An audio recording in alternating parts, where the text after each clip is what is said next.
Welcome to the pre-race show of round 4 of the SAES Championship. My name is Nadine Wilkin. In today's show, I talked to Wayne Riddell and Isak Spies about the season so far. But first, I managed to get Michael Steven on the phone to have a quick chat with him. Good afternoon, Michael, and thank you for taking the time to talk to me today. You have a great weekend ahead of you with the possibility of you winning the National SAGT Championship. This would be your 19th national title. You must be looking forward to the coming weekend, yeah? Hi Nadine, thanks for having me on the show. Yeah, it's really looking forward to Zwartkops. Been a little bit of a break, and the championship is on the cards at Zwartkops. But as we've done over the last 20 years of racing, sort of take it weekend race by race. Sort of without the championship on mind, we focus on the weekend, and we're going to Zwartkops aiming to qualify in pole position and win with races. And at the end of the season, if your single race successes lead to the championship, that's sort of what we aim for. There must be some sort of magical formula or something, having already won 18 titles. Can you shed some light on your success? Yeah, it's quite a difficult question to answer. I think number one is you need to be participating in motorsport for a long period of time to be able to win championships. And I think, one needs to remember that motorsport's a team sport. And none of these championships that drivers win are all about the driver. And there's always a big team effort behind it. And, this year, Team Ultimate Outlaws have, provided with a fantastic car and an amazing opportunity to attempt, another championship. And I think just surrounding yourself by the right people and, being in the right car and the right team, I think has also led to that. But along with that also comes dedication and commitment. And I think I would like to think that that's one of my strong points that I've put in over my years of racing, is that I've never rocked up at the racetrack and jumped in the car and gone racing.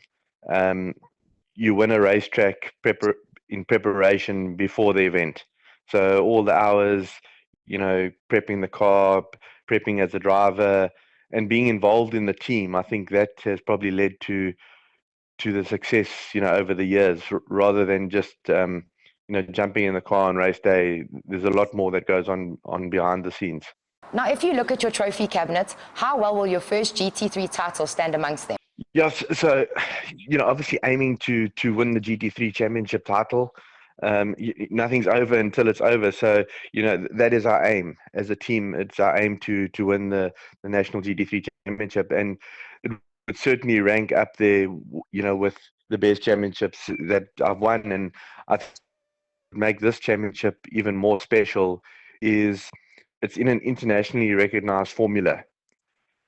And, being able to compete in a GT3 car, the same car that we compete in South Africa, is the same car that is competed in all around the world, would make it really special. So, we're going out to clinch the championship, and you also never know what doors it opens overseas. So we're going to give everything to wrap up the championship at Zwartkops, and should it go our way, it'll be a really special championship. Michael, thank you so much for your time today. As you said, you have plenty to prepare for the weekend. So good luck, and we'll see you this weekend. Thank you again, Dean, and looking forward to seeing you at Zwartkops and all the competitors for another round of the SAES SAGT Championship. The man who is not only Michael's team owner and teammate, but also SAES founders Isak Spies. We spoke to him about how he manages to handle all three roles during the season. The roles of promoter, team manager, as well as competitor during the series. Yeah, first of all, I think as a promoter of SAES and also, take the responsibility of the series, was in the beginning quite excited, but realized that it's a lot of work, hard work, determination. We made mistakes in the beginning, and I think after now 2 years, we sort of getting the grip of it. We understand what must be done and not done. We tested everything, and I think my vision for the sport and for the South African Endurance Series to make it something of a excellent sport where, you know, it's people of all color of this country can participate in, that it's a friendly environment, safe environment, you know, for people and families to come and sit around the track, have their braai, you know, just enjoy good motorsport, and obviously to grow it. I think there's so much talent, there's so much development that needs to be done in this country. I think also from a promoter side, it's not just the endurance as much, but also the concept as a whole. You know, people want to come there, they want to have fun, they want to do all kinds of things. And I think also, but mainly the drivers, you know, they want to enjoy themselves, they want to have fun. And I think it's a family business. I can see fathers, sons, teams working together, helping each other. It's just a big racing family. And I think in terms of my legacy, that's what I really want to build up and leave behind one day when I give it over to the younger guys. So yeah, it's hard work, but it's also rewarding. Yeah, I think as Ultimate Outlaws team owner and team manager, I think our strategy this year was let Michael do the Pro Series with this lovely machine that is here next to me, the Audi R8. He's currently leading the championship. I think Michael is a phenomenal driver, mentor for me as well, helping me quite a lot. I'm a predominantly oval guy, but I think in terms of the long circuit, Michael has done us proud. He's currently leading, and I hope that if we go to Zwartkops that he will clinch the title, and that would be absolutely awesome for Ultimate and also for him as a person. And then I think next year's strategy obviously is to become more of a pro-amateurs thing where we can involve more development drivers. We've got excellent prospects as Ultimate to help some development guys to get into the sport. I'm trying to do, there's one of my McLarens that I'm going to sell, but part of it is that it is a development thing. So yeah, I think it's nice, it's great. I think the vibe, the tensions are building up. So because we really want to win this thing this year. Yeah, good question. Last year was about the organization. So I gave my cars away to drive. I wasn't really, I think when you come to the racetrack and you have your promoter's hat on, you know, you're in a different mindset. So it was very difficult for me to also put my mind into the driving side of it. So I was not comfortable with that. So that's why I let people drive the cars. This year I decided, okay, let me leave the organization now. I think it's in good hands. And I think it was time for me to relax myself. And as a driver, got into the car. Michael taught me well. And I'm thinking I'm enjoying it actually. These McLarens are not easy to drive. And I got the hang of it, and I'm quite impressed with myself. I'm just totally unfit. So I'll work on that. But yeah, I think from that perspective, I think the other classes, Rolf is also leading the championship, Rolf du Plessis, also a good friend of mine for a long time. Yeah, so Ultimate is not doing bad this year. I think we must just stick to our guns and finish it. The man behind the scenes is our CEO, Wayne Riddell. We caught up with him to find out about the season so far and to find out what we can expect for the final 2 rounds. So where are we? We're 6 months into the championship. We're halfway through. If I look at the endurance championship this year, since it's nationals, our grids have doubled in size. We've consistently had 28, 30, 32 cars on the grid.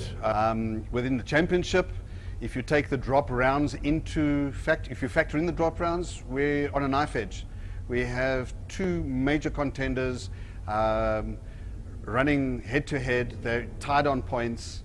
Obviously Stradali is carrying the second place drop, so they have a golden drop in their pockets. The Inter-Africa Racing team don't. They have a DNF at Red Star, which they're carrying as their drop, so they don't have much options left available to them. Latergan is the dark horse. He's sitting there and thereabout all the time to take them on. I think we're in a fantastic place. For a national championship, the guys are really, they're all there. The Class E, the backdrafts, those guys are giving it hammer and tongs. We've had a consistent field of 10 for every round, so they're doing really well. The Class D cars is, VW is not getting it their own way anymore. They're now starting to get some competition is coming in, so all around I think it's looking good. At this particular event, we've also got the VW Rookie Cups are joining us for the tour, so that'll be interesting to see. That's our future. That's the growth point. So for us, it's the kindergarten. The GT cars are doing well. They're there and thereabout. They've not grown like I wanted them to grow, but they've also not shrunk. So I'm also happy with that. The numbers are consistent, and let's be honest. To put a 6 million rand car on the grid is not chump change. And so, yeah, I think we've got some ideas for next year. We're going to change it up a little bit, change the format around a little bit, which will probably see potential for growth. We tested something at Red Star. We did a follow-up with that at Port Elizabeth, where they joined in with the start of the endurance class. The guys come off the 1 hour with eyes wide open because it's really, really busy for them. A lot of the back markers getting involved. So I think it's quite good. The championship is there. Mike Stevens is itching to take a national title again. And by all accounts, he's taking a rubber hose to the guys. So yeah, I think we're in a nice place. This year was a year of consolidation. We said that in the beginning of the year, that we're going to, this year's a year of steady solidifying. We've done that. We're now looking at another growth spurt for next year. There's a lot of changes that we're going to bring. We've got new sponsors on board, new uniforms that are being ordered as we speak. So yeah, next year's a 6-round championship, and that seems to be the sweet spot. Last year we ran 7 rounds, the guys said it was one too many. This year we ran 5 rounds, the guys said it's one too less. So 6 is what we're left with, so that's where we're going next year. And then I think, yeah, the front runners in the endurance class has got it all to play for, and I think Zwartkops is going to give one of them a leg up. But remembering we're going down to Killarney for the 9 hour, which is double points. So we got 3 sets of points up for grabs over 2 race meetings. That's, yeah, it's all to play for. So we're looking forward to be some changes within our team, but we refined ourselves this year, and I think, yeah, we're looking forward to next year. Well, that brings our pre-race show to an end. We hope to see you on Saturday at Zwartkops Raceway for an action-packed weekend. We have 2 SAGT races, 2 Silver Cup 2.0 races, 3 of the new VW rookie races, and of course our 4-hour endurance race starting at 2 p.m. Spectators get in for free, so bring your gazebo, bring your bra, bring your whole family, and come enjoy the day out with us. That's all from me, Nadine Wilkin, and I look forward to seeing you on Saturday.